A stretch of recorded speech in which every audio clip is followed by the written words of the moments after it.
Ravi de vous retrouver, mesdames et messieurs, pour la grande édition de la chaîne citoyenne Electron Télévision. Nous allons recevoir au cours de cette édition un invité du journal, en la personne Mohamed Dabari, le coordonnateur de l'ONG Action pour la protection et la défense des droits de l'enfant. Mesdames et messieurs, le journal, c'est dans un instant.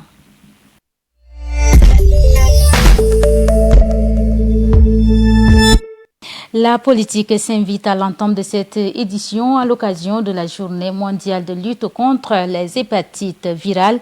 Édition 2025, le ministère de la Santé publique et de la protection, sinon de la prévention, intensifie sa campagne nationale de la sensibilisation et de dépistage. Une vaste opération sanitaire est en cours du 28 au 6 août 2025, ciblant notamment les hépatites B et C ainsi que le VIH. Ce matin, la Direction générale de la police nationale a servi de cadre à une mobilisation des forces de sécurité intérieure. On fait le point avec Oumana Filbert.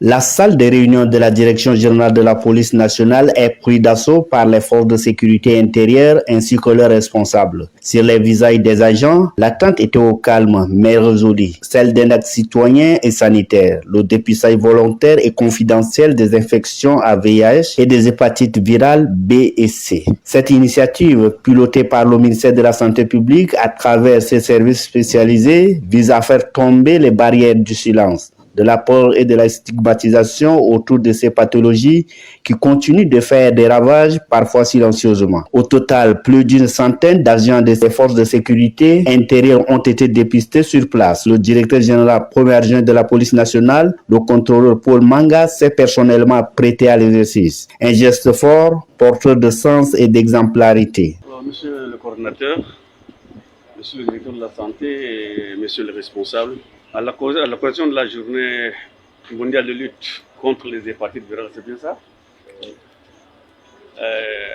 Comme d'habitude, nous avons une direction de la santé très active qui est associée à toutes les activités du ministère de la Santé publique.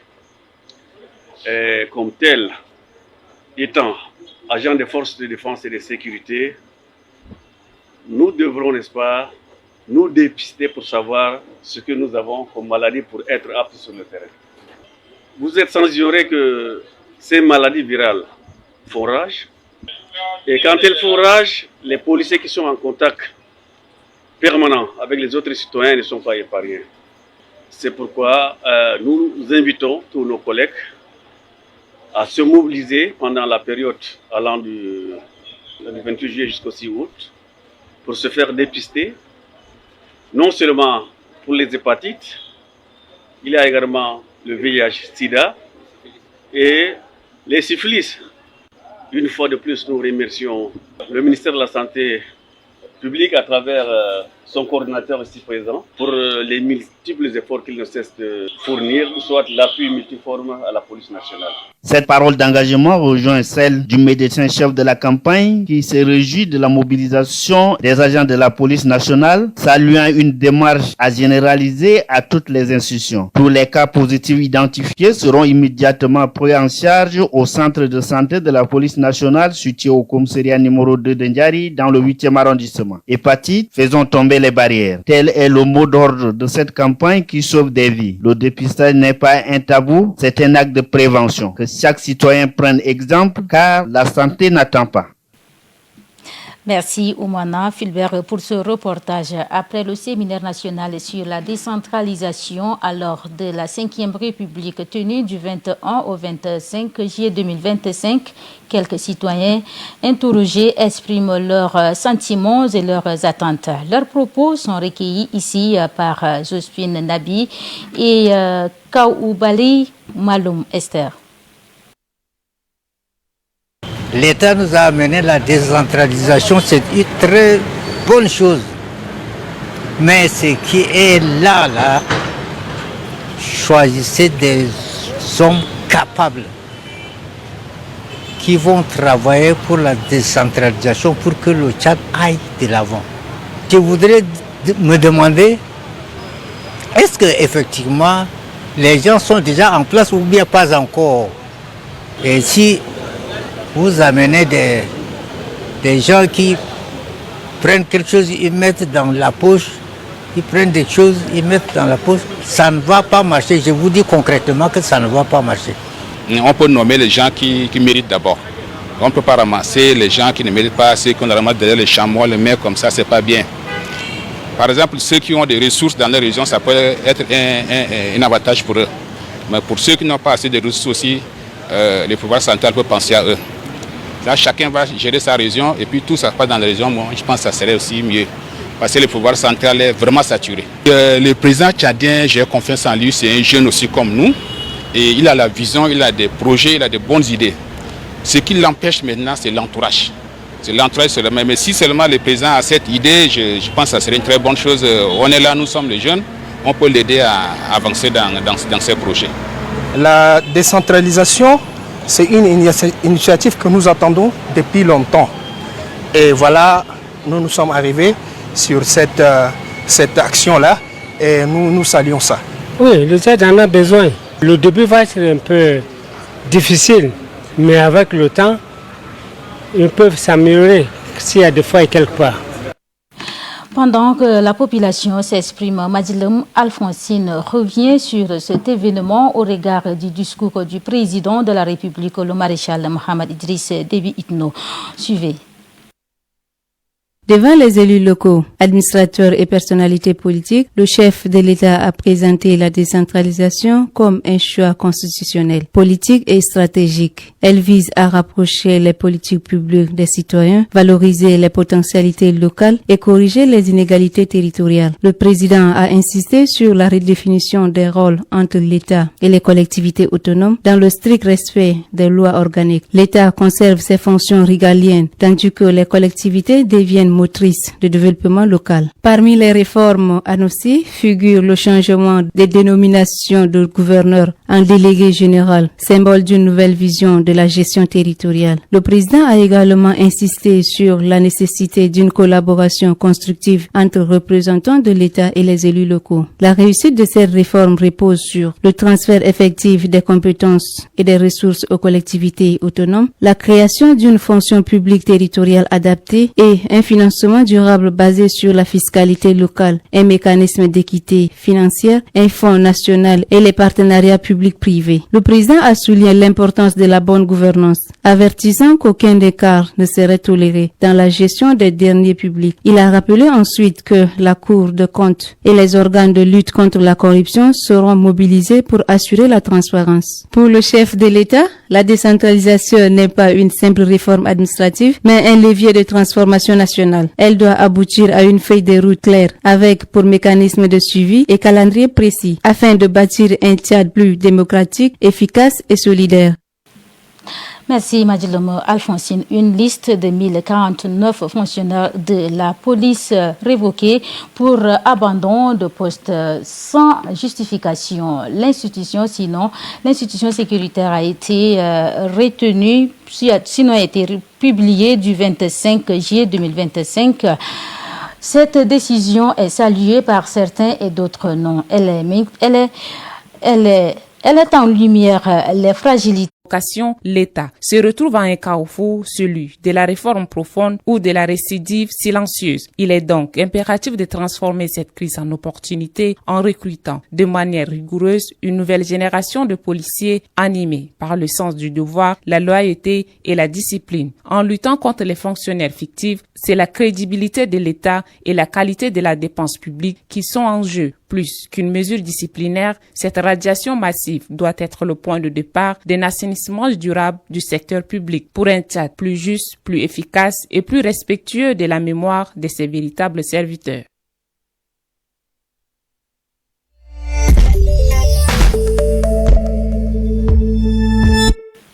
Page société de cette édition, le réaménagement en cours de l'avenue Jacques Netzinger, l'un des axes stratégiques de N'Djamena, suscite à la fois espoir et inquiétude si les travaux laissent entrevoir une volonté de modernisation urbaine Les exécutions partielles soulèvent de nouvelles problématiques, notamment par les riverains confrontés à une poussière persistante. Koinito Jack, Jeannette a fait tout ce matin, suivez son constat.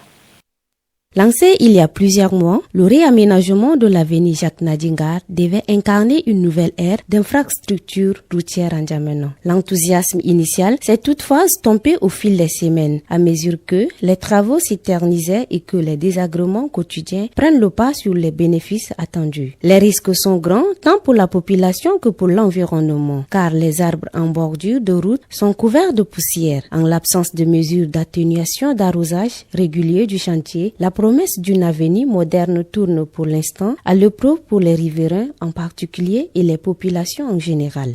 C'était l'année passée que la route a commencé à se dégrader et ils sont venus pour la réparation. Maintenant, la réparation, ça ne nous a pas aidé. Ça nous a plutôt causé d'autres problèmes. Et c'est tous les jours qu'on avale la poussière et dans les chambres, là, il faut à tout moment nettoyer.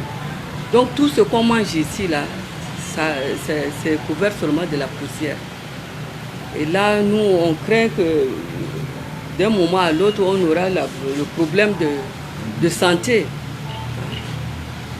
Les poumons vont être affectés même. Et on ne sait même pas où se présenter pour se plaindre tout ça. Ceux qui y vivent tout autour de ces rues se plaignent en disant qu'ils mangent littéralement de la poussière tous les jours et que c'est devenu insupportable pour certains. Bon, tous les jours ici, nous vivons de la poussière jusqu'au salon, partout, même dans les manger. Et ils ont raclé au lieu de venir peut-être arroser tous les jours et ils n'ont pas fait. Et il y aura beaucoup de conséquences. Ceux qui ont de l'asthme, ça va être vraiment un grand problème. Certains proposent quelques pistes de solutions pour remédier à cette situation qui met en mal la quiétude de la population. Parce que là, ça nous envoie de la poussière. Vous-même, vous regardez là, toute cette construction-là, c'est plein de poussière. Et ça se pose là partout, dans ce qu'on mange, dans ce qu'on boit. Et finalement, on ne sait plus qu'est-ce que ça va nous apporter comme maladie. Là, je leur tire aussi chapeau, c'est vrai. Parce que ça va nous aider, mais le meilleur, ça serait qu'on coule carrément du goudron dessus, ce serait mieux que de laisser comme ça et on va vivre la poussière là toute l'année. Le cas de l'avenue Jacques Nadingar rappelle cruellement que le réaménagement des routes ne saurait se limiter à elle-même. Il s'agit d'un défi plus vaste, celui de bâtir des infrastructures quotidiennes qui tiennent compte des réalités climatiques, des exigences sanitaires et du bien-être des citoyens. Pour cela, les autorités doivent aller au-delà des défis d'annonce et intégrer des solutions durables, participatives et transparentes, car une ville se construit autant avec des bitumes qu'avec la confiance de ses habitants. Toujours en société, dans un communiqué de presse remis à notre rédaction, l'initiative Droits de l'homme et paix a le regret d'informer l'opinion nationale de ce qui suit. Monsieur Hassan Ali, chef de canton, sinon chef de village Guria, canton Kouloudia, s'est détenu depuis le 21 juillet 2025 jusqu'à nos jours, inégalement par le préfet du dit département. Selon le communiqué, il s'agit d'un problème de périmètre agricole qui oppose le commissaire Gulza, représentant du chef de canton, et Hassan Ali, représentant des habitants de ce village. Depuis lors, l'affaire est dépendante au tribunal de grande instance de Bol, lequel n'attend que le rapport de issuer pour statuer. Le document d'ajouter que le préfet de Koulkime demande à Hassan Ali de payer une somme de 200 000 francs CFA au commissaire, c'est que l'autre camp a qualifié d'arbitraire. Pour l'IDHP a exprimé son indignation face à ce comportement et exhorte les autorités compétentes à rappeler à l'ordre le préfet et de faire libérer Hassan Ali. Le communiqué porte la signature de Hassan Tchalkoudou, président de l'IDHP.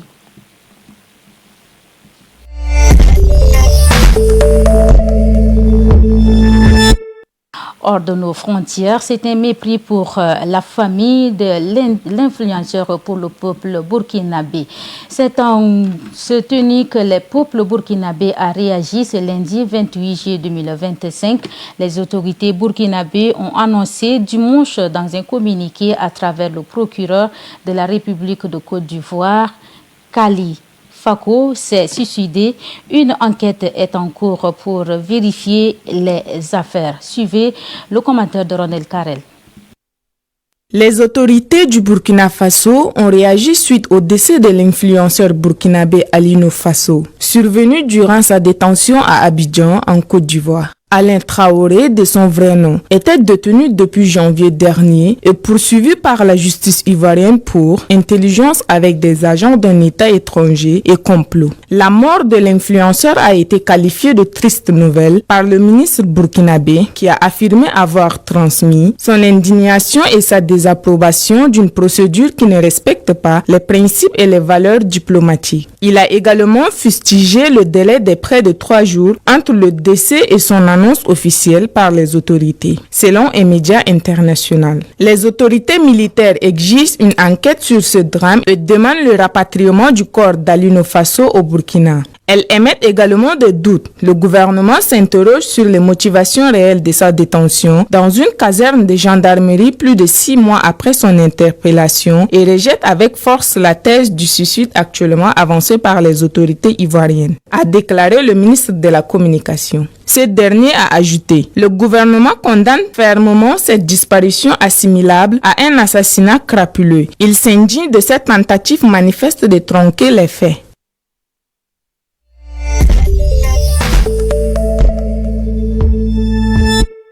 Le stade de Paris-Congo a servi de cadre hier au tournoi de médias.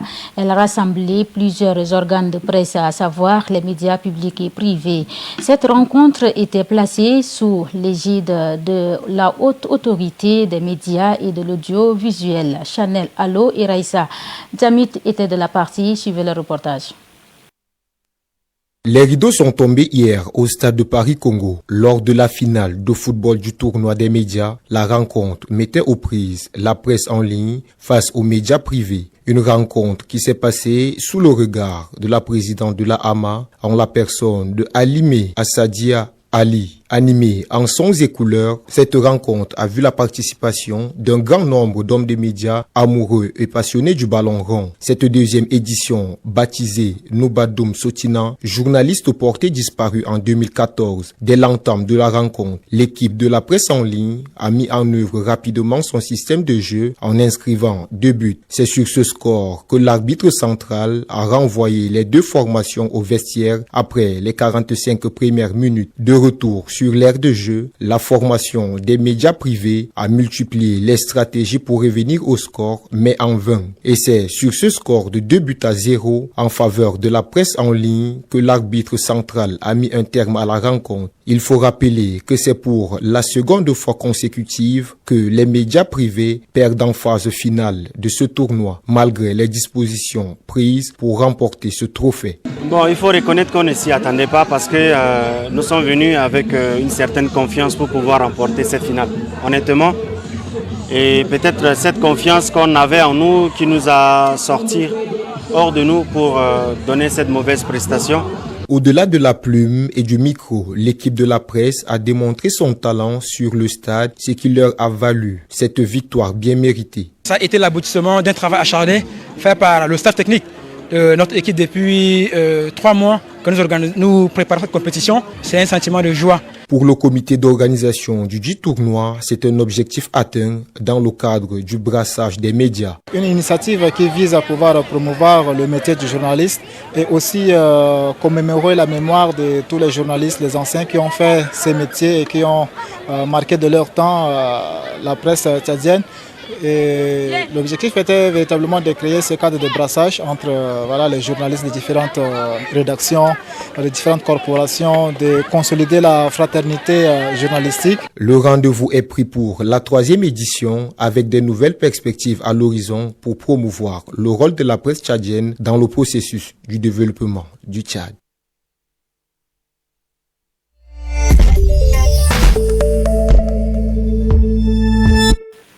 Mesdames et messieurs, comme annoncé en début de cette édition, nous avons sur ce plateau le coordonnateur de l'ONG Action pour la défense des droits de l'enfant, M. Mohamed Dabari. Bonsoir, monsieur. Bonsoir. Très contente de vous avoir sur notre plateau ce soir. D'accord. Très rapidement, dites-nous comment se porte votre institution, sinon votre ONG. Notre ONG se porte aujourd'hui relativement bien. Malgré les défis, nous continuons à travailler et persévérer pour que les droits des enfants seront protégés. D'accord. Quel est le mandat assigné à votre ONG Action pour la protection et les droits des enfants? Notre ONG, vous savez, nous avons commencé à travailler depuis 2015. Le mandat, c'est défendre les droits des enfants sur le plan éducatif, sanitaire, même l'environnement. Alors, monsieur le coordonnateur, dites-nous quels sont les défis majeurs que les enfants sont confrontés aujourd'hui, précisément au Tchad. Au Tchad, les défis sont énormes. Les enfants sont confrontés à la pauvreté, aux abus, aux violences, aux exploitations et le travail des enfants, ce qui compromettent leurs droits. Comment vous faites pour surmonter à tous ces défis, pour faire face à ces défis, comment vous faites? En tant qu'organisation, vous savez, c'est un travail de professionnel.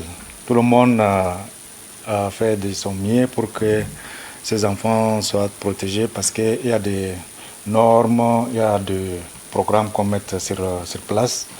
Et on forme même les personnels pour bien protéger les enfants. Est-ce qu'il y a-t-il des cas concrets que vous pouvez nous citer pour l'action que l'ONG APPD est en train de mener pour la protection des droits de l'enfant au Tchad? Les cas concrets, on a beaucoup de cas concrets parce qu'il y a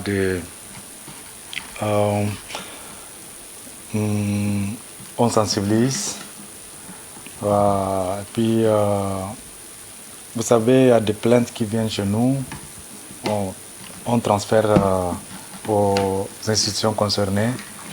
Il y a la coordination de la protection de l'enfant et le ministère de la Femme et de la protection de l'enfance. Ce que nous, on ne peut pas gérer, on envoie directement chez ces institutions-là pour gérer.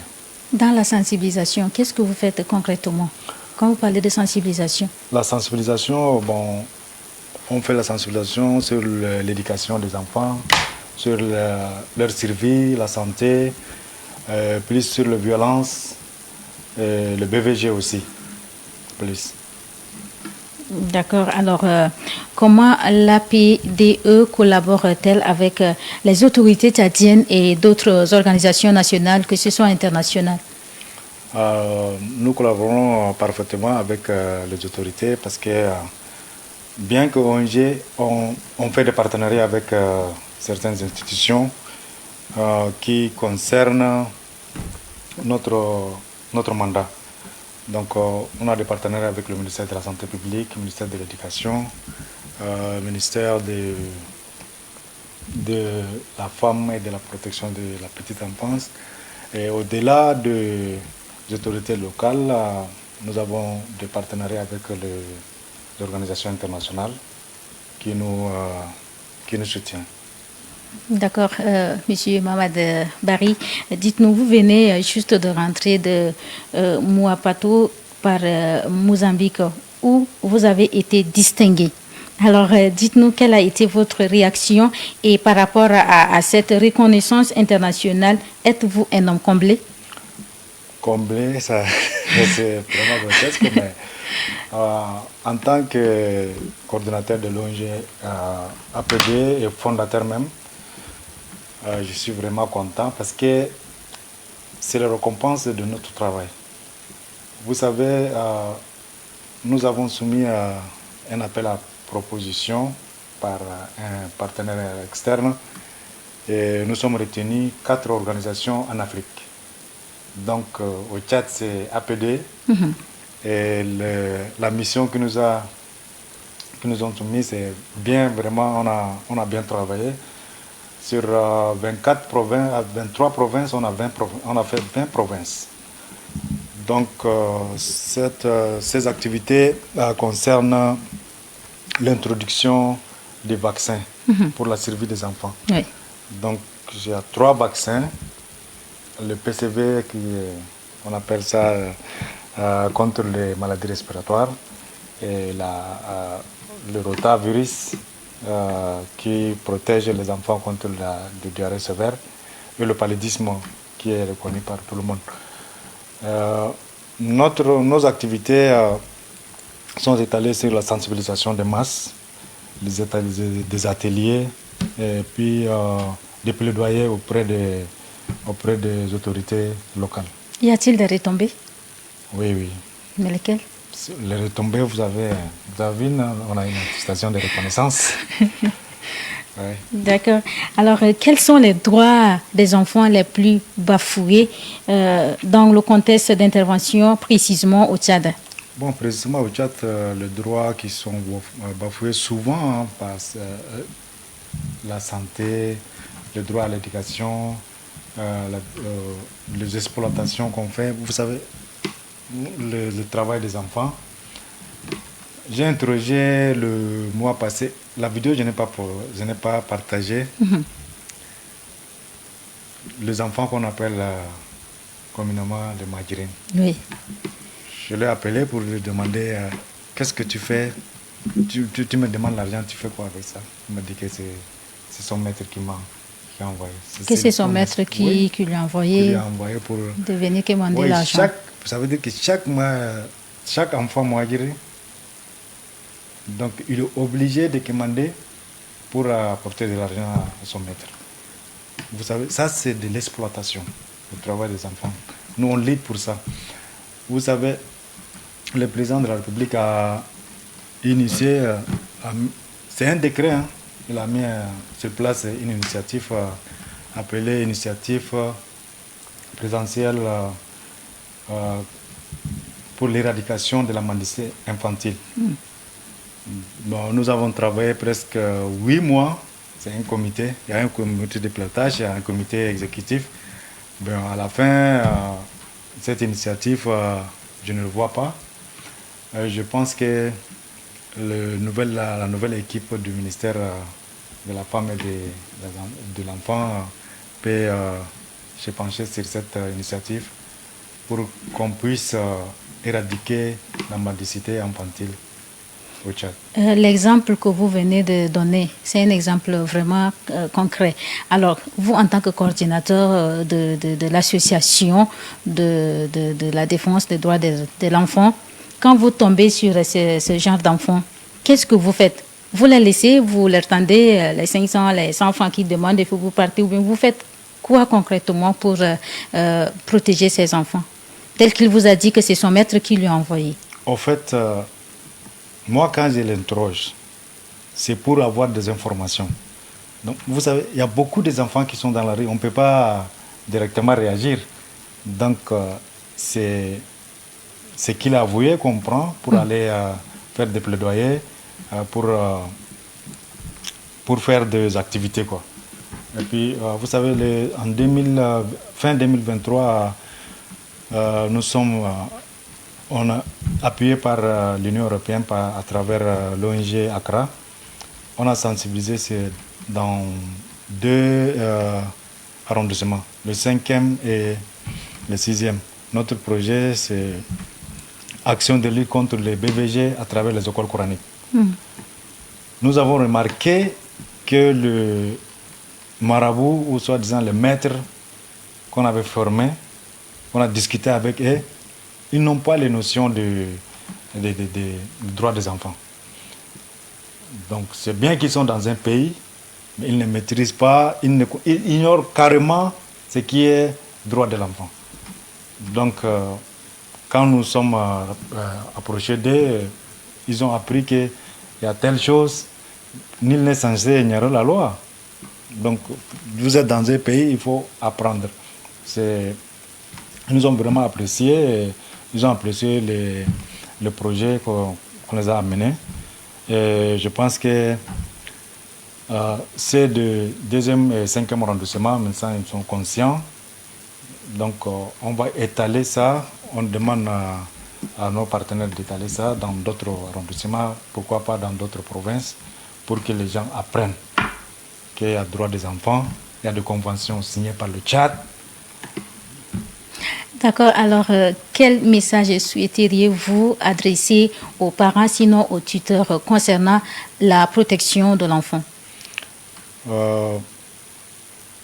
Le message que je peux adresser à tous les parents, même moi, je suis père des enfants, parce que la protection de l'enfant est vraiment primordiale et c'est très important.